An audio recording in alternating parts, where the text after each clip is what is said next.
Yo, yo, yo! What up? Please cut that out. Nope.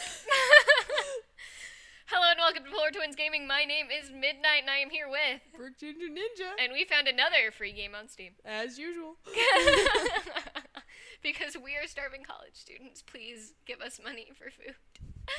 You can download Patreon at the, right? on the App Store. Become our Patreon. Become our Patreon. Patreon. Anyway, this game is called Red String of Fate, which is like, the story is a play on the Japanese legend that everybody has a red string connected to their pinky finger that ties them to their soulmate. Which is really cute. And if you haven't seen the new anime movie that came out last year, but the English dub version came out a couple of weeks ago. Yeah. Called Your Name, or what is it? Kimi no Nawa, I think is what it is. Sure. I don't remember. I just know it's called Your Name. Okay, well that also plays off this, and I didn't know about that, and so I was like really shook when we decided to play this game, because I was like, dude, that's just like that movie, and then she already knew. Of course she did. So, yeah, of course she did. So I'm excited. This one looks interesting though, because it seems like there are only 2 characters that you get to choose from. These 2. and we talked about this beforehand. It's honestly so much easier to choose a guy between like 6 of them versus 2 of them. You know what I'm saying? You know what I'm saying? It's like with 6, I don't know, it's something about having 6 that it's like, I'll get all of them eventually. And with 2, it's like you would think that it would be easier, but at the same time it's like, which one do I want to do first though? Yes. It's like you're under more pressure. And then once you complete one, you like start doing the other, and they're like, so-and-so did this part better. But right? I mean, I guess we'll continue on yours. Let's start. Game start though. Oh, hey. College. Gross. No. Already not liking it. I played this game so I could escape that.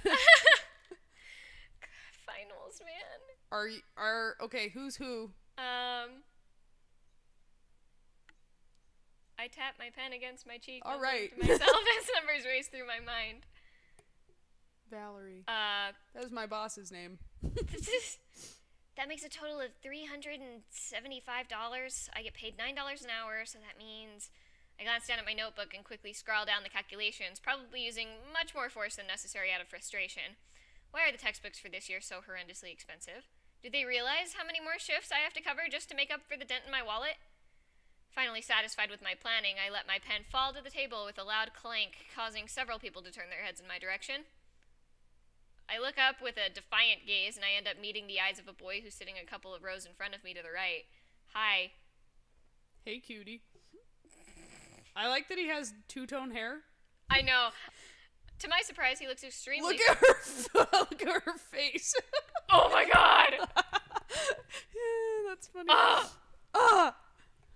To my surprise, he looks extremely familiar. The same glint of recognition enters his eyes, which only serves to confuse me further.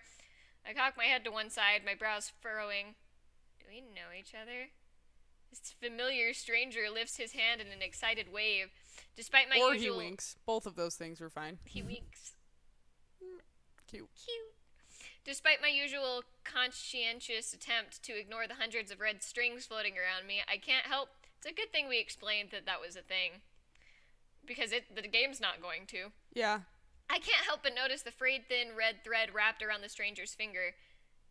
Just like, oh, okay. I couldn't... This font is messing with my head. Really?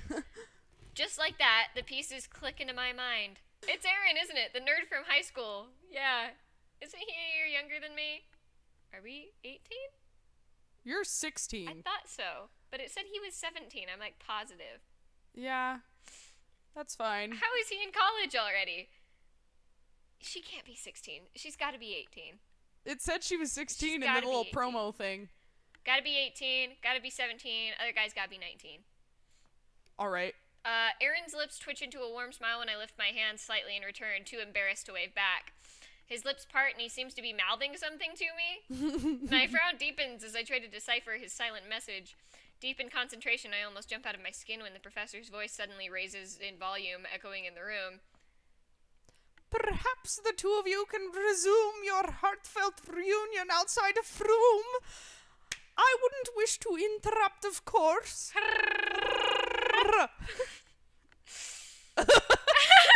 Yeah, you're right. Okay.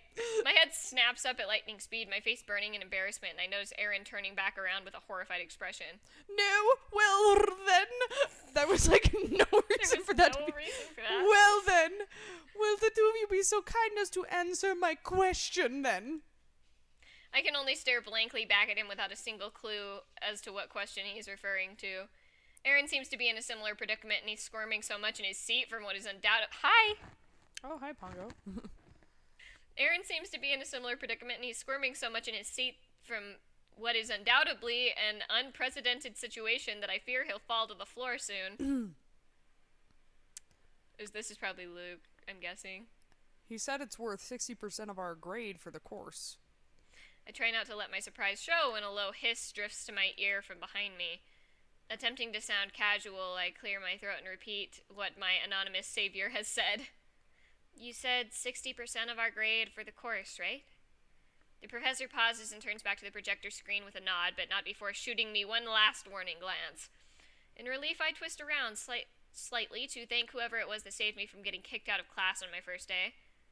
Hey, what up? God, thank you so much. My voice trails off as I lose the ability to speak from the pure shock. Of his beauty, of his hair, of his kind of I hate you face. Yeah, the necklace. Maybe he's from Atlantis. Ah, crap. Stop dying. Drink Dr. Pepper. What kind of class is this? Is this math? The boy sitting behind me lifts his head slightly with a questioning look, brushing the hair out of his eyes. You're welcome. Are you alright? His eyes fall to my finger for a brief second before his eyes darken in understanding. Oh. Recovering from my stunned speechlessness, I lower my voice to a hush and whisper urgently to him. My heart is pounding in my chest. You can see them too, can't you? I have literally no idea what you're talking about. His cold reply cut across the air, and I jerked back, my mouth closing uncertainly. No, I can't be wrong. This is the first time I've seen anyone else without a vivid red string around their finger. His string is just like mine, so faint, so stretched that it's invisible to the naked eye. My entire life I've been able to see everyone's red strings of fate. I cannot read. Which supposedly lead them to their fated soulmate. There are many states possible for someone's red string of fate. It took me years before I could hypothesize what they mean. Some people have strings of vibrant, sharp red, while others have strings as faint and thin as a ribbon. Some strings can be knotted or frayed or even broken. Some strings even lead back to the bearer themselves, ending tied around the other finger around another finger on the same hand. That's really sad. The way his eyes immediately flicker to my finger can only mean one thing. He's a seer like me. Look, you don't have to lie to me. I can see. He's looking at you again. I whirl back around to face the front of the room, both grateful for and irritated by his warning. Before I can decide what to do, there's a loud commotion around me as everyone starts chattering excitedly and leaving their seats. What? I glance at the projector screen at the front of the room and my heart sinks. It's a 3-person project that will last for 2 months. And that's how we get our main men. And it's worth 60% of our final course grade. My final project was only worth 20% of my course grade. This doesn't actually happen. Just so everybody knows. Not actually a thing. This is what the question I answered was about. An exclamation of disbelief escapes my mouth. I quickly read through the topic, and a hint of panic starts to bubble up inside of me. This is a philosophy class. Why is there math happening on the front then? No kidding. I love that it's just like, school. Math. School means math. School means math. This is a philosophy class. I swear I picked philosophy for all of my general courses, hoping to, bluff my way through the essays. Why is the topic heavily related to science? Oh, well, there you go. Yeah, that makes most sense. I can almost see my GPA slipping away from me like a puff of smoke. Relatable. I try to calm myself with a few deep breaths. It's just a group project, Valerie. It's, I'm sure you can ask someone who's good at science for... Aaron! At my barely restrained shout, the guy in question turns his gaze on me. He's standing alone, awkwardly at the side, and his face lights up with a bright smile when we make eye contact. Oh, I don't even know what I want to do. I don't either. He's like the nerdy one. Yeah. But I don't think he's like so. He's more of a so. Yeah, but not quite. I could voice him. I mean, you can, but I feel like it's not like he's like a cool nerd. Like he has headphones on. That's a cool nerd. He could be like kind of California surfer kid, but not like. Hey Val, you want to be in a group together? More like a skater nerd. Yeah. Yeah. Skater nerd. Skater nerd. Maybe I can make him a nerdy Brit, and less grumpy, like a cute Brit. Make him Australian. I can't really do Australian very good. We can try it. How do you say Val, though? Let's see. Hi, my name is Keith Evan, and I have flippy hair. Hey, Val. Do you want to be in a group together? Hi, my name is Keith Evan. Do you ever have that? Like, when I do an accent, I have to have, like, a key word that can help me into the accent, or, like, a sentence that I say. And that's mine, is, hi, I'm Keith Evan, and I have flippy hair. I do that, too. I'm trying to remember what I do for my Southern, because that's the one that I have a real key phrase for. I feel like a cat on a hot tin roof. Nah. Mine for Scottish is, like, that line from Brave, there are those who say that fate is something beyond our command, you know.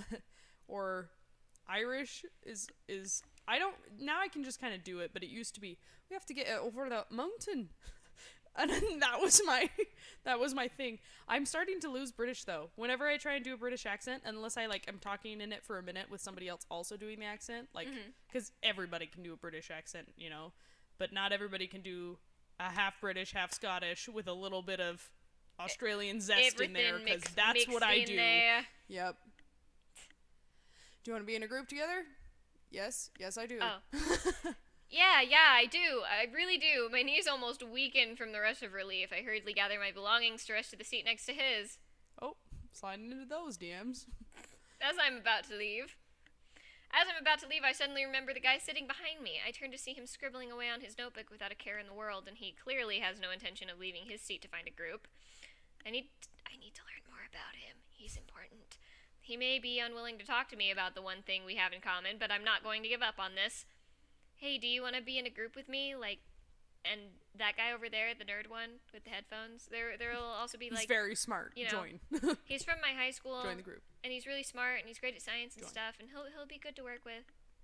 He meets my eyes, leveling me with a stare without a reply for a long moment. I start to shift my weight from one foot to another, uncomfortably waiting for a reply. Finally, he speaks. Okay. Thank you for inviting me. I'd be happy to accept. I'm a robot.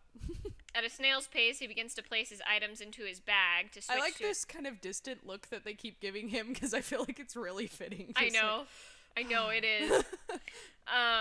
He begins to place items into his bag to switch to another seat with me. The entire time, he doesn't say a word. Right. Unnerved by the awkward silence, I blurt out the first thing that pops into my head. I'm Valerie Wong. And, you know, I'm a first-year student in journalism. If you took all psychology, or what is this? Psychology? Philosophy. I just can't get psychology off the brain because I hate that class. If you took all philosophy classes, but you're a journalist major, how exactly does that work? It's fine. Okay. Well, what's your name? I don't think you mentioned it. There's a tiny glint in his eye, and he looks like he's... surprised at my question. Luke Hayden. I have 2 first names. Second year literature major. Woo! Lit. Like twice as hot now.